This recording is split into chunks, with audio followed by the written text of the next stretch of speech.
Okay, guys, I'm super excited to be discussing the things that I have been studying all semester long concerning stress and how it affects libido and ways that we can go ahead to help decrease that stress.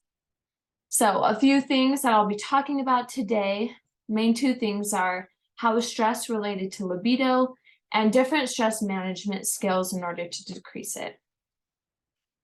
So just to get to know me a little bit, I'm Grace Schofield. I'm a junior at BYU, currently studying psychology with an intent to become a marriage and family therapist. Guys, I'm a health and wellness guru. I love working out. I love playing sports. I love cooking healthy foods, but I'm also a full-time student and a full-time employee and a newlywed of only 1 year. So studying this subject has been completely eye-opening for me and for the one that I conducted this research for. So first to start, I'm just going to define what stress is. Stress is anything that causes strain on our physical, emotional, and psychological well-being. Now, the way that we respond to stress, however, can dramatically impact our overall well-being for the better or for the worse. So, what is perceived stress? Perceived stress are the feelings and thoughts that we have towards our stressors in our day-to-day life. Perceived stress is very much psychological, while actual stress is based on physiological evidence. This is important when it comes to studies and interpreting different studies because psychological stress can look a lot different in studies in terms of physiological stress. So, how does stress affect our libido? When our body undergoes incessant fatigue caused by chronic stress, this can cause a decrease in sexual desire. Now, by constantly our body's producing cortisol, which is the body's stress hormone, it consumes the sex hormone reserves, which curbs our sexual activity and sexual desire. So, what is cortisol? Think of cortisol as your body's natural alarm system. It's your body's stress hormone that connects to your brain and your body that controls your motivations, your fears, your mood. It's very important in terms of understanding stress and libido.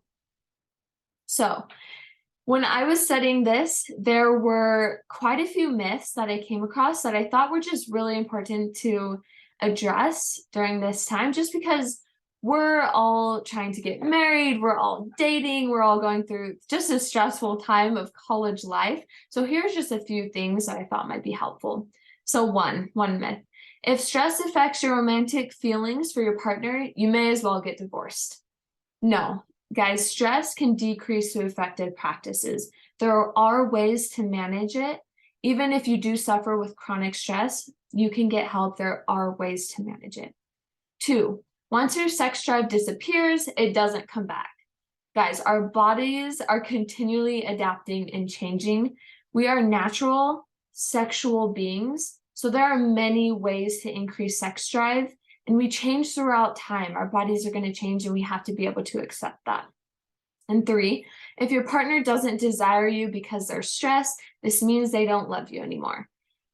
Each person within a relationship has different sexual appetites at different times.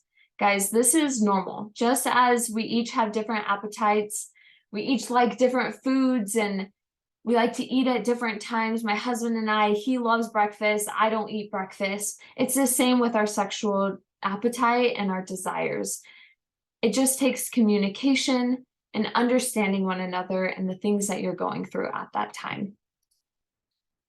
So, guys, does anyone else get stressed about stress, or is it just me? Will it ever go away? It seems like sometimes I'm just going in circles about my stress.